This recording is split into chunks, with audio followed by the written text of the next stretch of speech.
तो बहुत बुरा असर पड़ा है, खासकर के ट्रांसपोर्टरों। ट्रांसपोर्टर का स्थिति पहले से भी बद से बदतर था, आज उससे भी ज्यादा खराब। तो मिला जुला के ट्रांसपोर्टर अच्छा नहीं। सड़कों की सुविधा देने के नाम पर टोल टैक्स में लगातार बढ़ोतरी की जा रही है। और अब जो नया जीपीएस सिस्टम आ रहा है उसमें गडकरी जी कहते हैं कि आप जितना किलोमीटर चलिएगा उतना ही का टैक्स लगेगा। तो उसमें एक सवाल उठता है कि मान लीजिए कि मुजफ्फरपुर से कोई आदमी बखरी से पहले तक यात्रा करता है या कांटी करता है, मोतीपुर करता है, तो इसके बीच का जो टोल टैक्स है वो अतिरिक्त बोझ किस पे जाएगा? सवाल है, गडकरी जी अभी तक तो सुने ये टोल टैक्स पर ही लगेगा, आप तो नया बात कर रहे हैं। तो ये सर न सरकार के हित में अच्छा है, जीपीएस सिस्टम अच्छी बात। अगर रोड पर गाड़ी परचेज किया है तो रोड पर नहीं चलेगी, जब टोल टैक्स क्रॉस करता है। तो वो अभी तक तो यही, अब नया नियम लागू कर रहे थे, लोग गाड़ी नहीं लेगा, सामान और महंगा होगा, जो गाड़ी जो है सो स्वतः जो है सो व्यवसाय बंद होगा। और एक बात बतला दें आपके माध्यम से, संपूर्ण भारत में 10 करोड़ से ज्यादा लोग इस व्यवसाय से, बड़ी बनाने वाला, कोई इंजन बनाने वाला, कार बनाने वाला, बैटरी बनाने वाला, कोई वायरिंग करने वाला, तरह से विभिन्न लोडिंग अनलोडिंग, ड्राइवर खलासी, ये सारा चीज। शायद मंशा होगा ये व्यवसाय, ये बंद हो जाना चाहिए, ट्रांसपोर्टर के हित में तो ये काम नहीं है। जीपीएस लगावे अच्छी बात है, आपके माध्यम से जो जान रहे हैं कि जीपीएस रोड पर चलेगा और टैक्स लगेगा। अभी तक तो टोल का टैक्स लगता है, वो भी बराबर बढ़ोतरी नहीं होना चाहिए, ये भी दुखद है।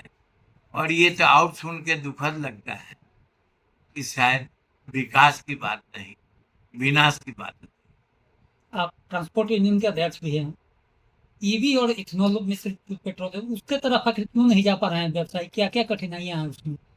देखिए, इंडस्ट्री तो लगा था इथेनॉल का, बिका तो ट्रांसपोर्टर को लगा था कि कुछ रियायत आ- होगी। आराम है, डीजल वगैरह इस समय कम ही आएगा पेट्रोल में। लेकिन वो तो व्यापारी जो है सो इथेनॉल वाले लगाए हैं, जो भी इंडस्ट्री 100-200 करोड़ का, मेरे समझ से बिहार में विकास तो नहीं करेगा, उनका विनाश हो जाएगा। बैंक का किस्ती न दे पाएंगे, स्टाफ का रोजगार जो लगा हुआ उस समय 15 दिन इंडस्ट्री चलना, 15 दिन बंद होना।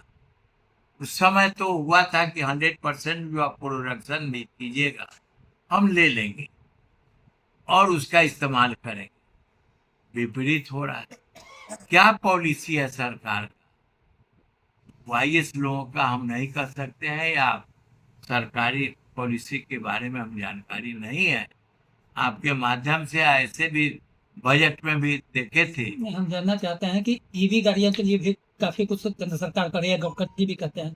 तो आप लोग एक ट्रांसपोर्टर की नजर से कहाँ कहाँ कमियां, भी क्या क्या कमियां हैं जिस वजह से लोग ईवी गाड़ी नहीं ले सकते हैं? क्योंकि Bihar state road transport corporation जो है वो कुछ गाड़ियां लाए, वो भी बहुत रेगुलर फ्लो नहीं कर रही सक्सेस नहीं हो। है। आप एक ही बताइए, हर जगह का हर मौसम का अलग अलग फल सब्जी ये है। और मान लीजिए कि यहाँ के लोगों को आप दार्जिलिंग से लोगों से पूछिएगा, ये रहन सहन खान पान, अब विदेशी बात को छोड़िए, अब भारत मूल के लोग हैं। प्रधानमंत्री जी कहते हैं भारतीय सभ्यता को, भारतीय कल्चर को बढ़ाना है, तो उसको छोड़ के आप क्या क्या ला रहे हैं जो न जनता के समझ में है, न व्यवसाय वाले को समझ में है। सिर्फ इतना तो समझ में है कि टैक्स पर टैक्स, टैक्स पर टैक्स दे रहे हैं, और ये व्यवसाय स्वतः समाप्त, इससे जुड़े।